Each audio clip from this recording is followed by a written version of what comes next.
A designer has to foresee different color situations and plan for them in branding design. Let's talk about it.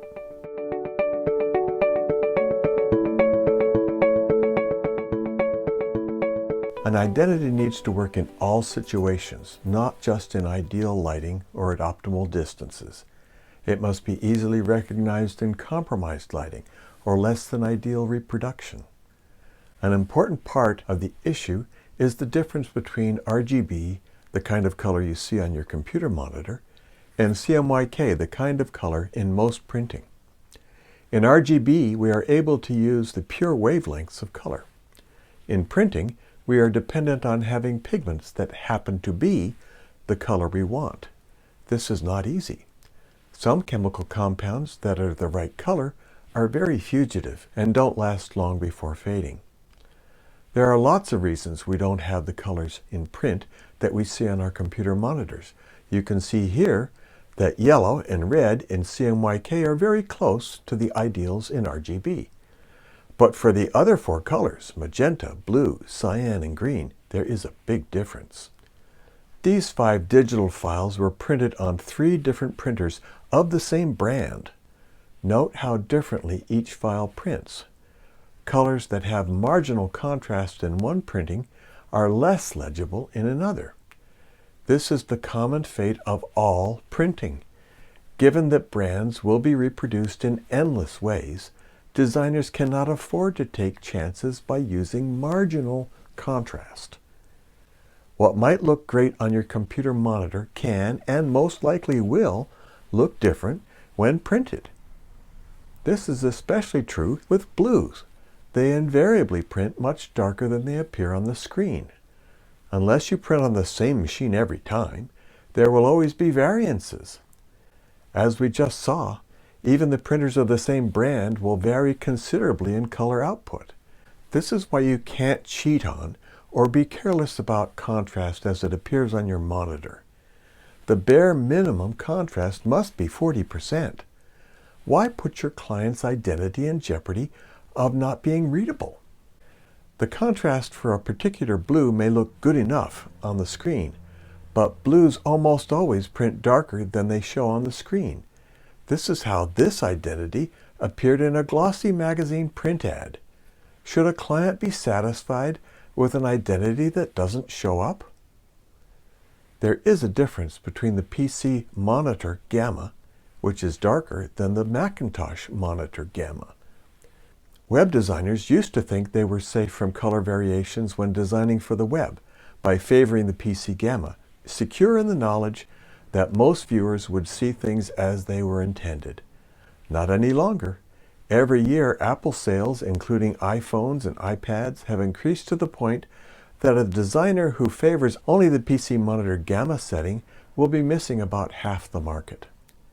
Contrasts that look okay on one screen may not work on another. For all these reasons, which should not surprise any professional designer, corporate identity design needs to include contrast insurance. You absolutely cannot say that close enough will work, given all the many variables surrounding where an identity will be used.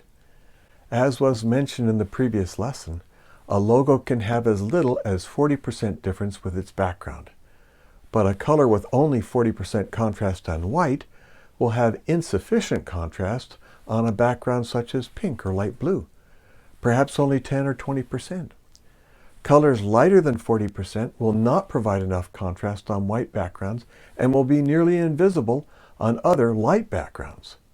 Colors darker than 80% are easily mistaken for black because of printing variances, so the client pays for color but does not get the benefit. Reversals on black should follow the same 40% guideline. Very few colors will work reasonably well for both positive and reverse situations.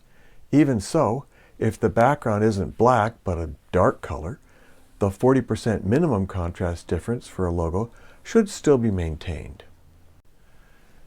Every identity should be able to work in solid black, as is seen in the upper left.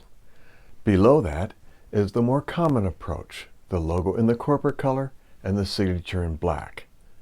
Both the logo and the signature may be printed in the corporate color if it is dark enough, as demonstrated in the upper right. In the lower right, we see two different colors used. The logo gets the lesser contrast, the signature gets the greater contrast. Of course, any logo should be able to be used reversed white out of black, as we see here in the lower left. If the corporate color is dark enough, as with this Quester teal, the whole identity may be reversed out of it in white in the upper left.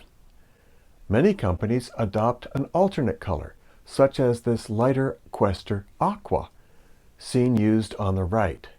On the top right, the logo is in Quester aqua and the signature is in white. In the bottom right, we see the signature reversed white out of black with the logo in Quester aqua.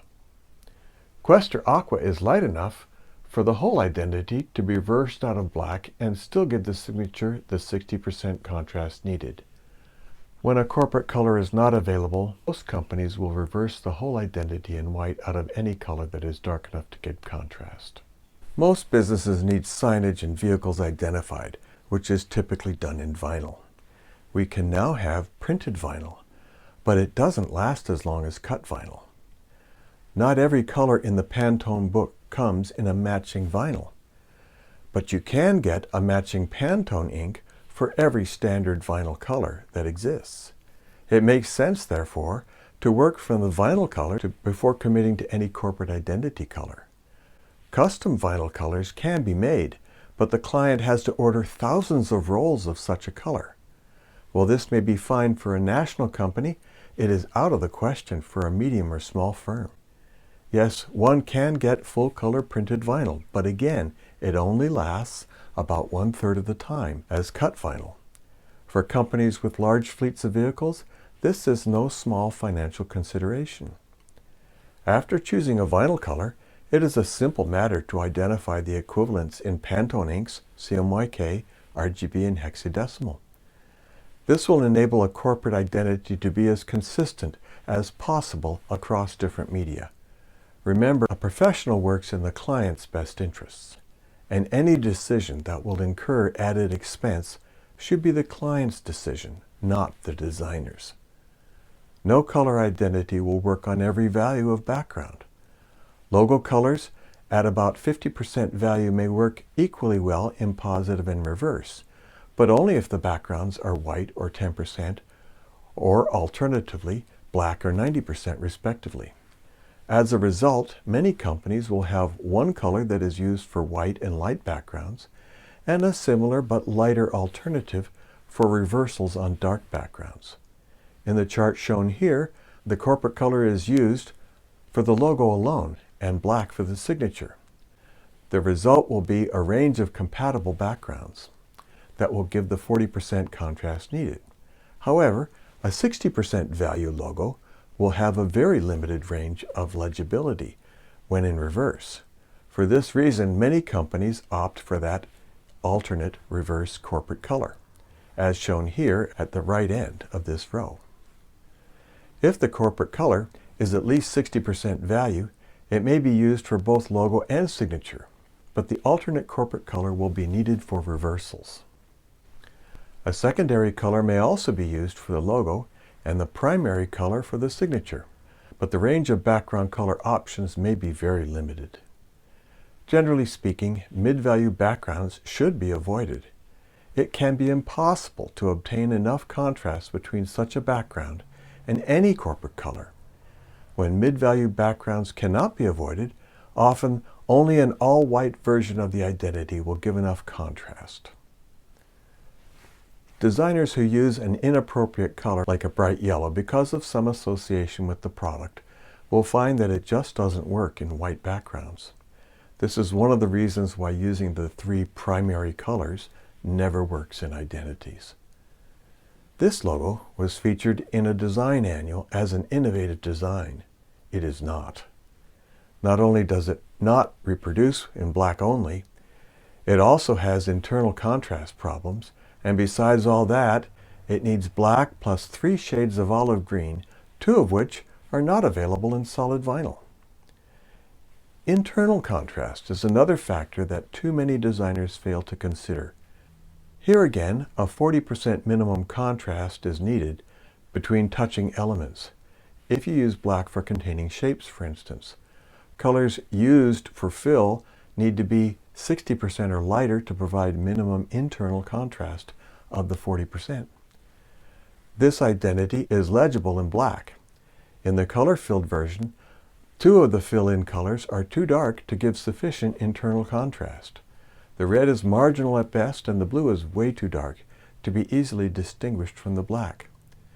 This can be corrected by substituting colors lighter than 60% value, which gives the 40% minimum difference needed with the black containing shapes. Busy backgrounds. Boston Pizza recently redid its identity. It was not an improvement. It would have been far better for the circle containing the monogram BP to have been plain white. The new logo has a built-in busy background, which makes it very hard to read at a distance, whereas properly designed logos are quite readable at a distance. Beyond that, the brown building background is close in value to the red signature, making it vanish. Altogether, very difficult to see and a massive expenditure for that company to end up with a worse identity than its former identity. Difficulties with reversals.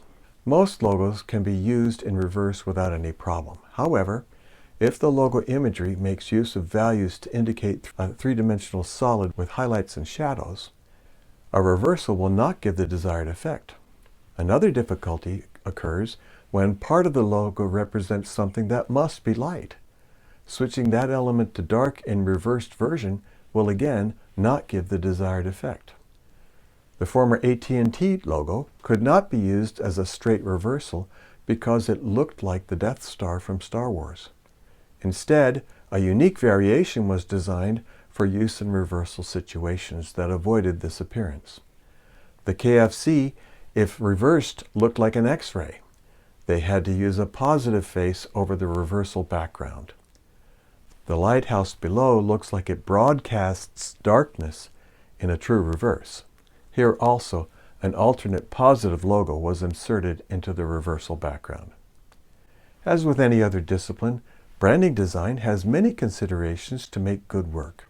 Luckily, now that you have seen these color considerations, you can make better logo design decisions. For more information, go to logodesigntheory.com. If you found this useful, like this video, subscribe, and please share this with anyone who needs to know more about logo design.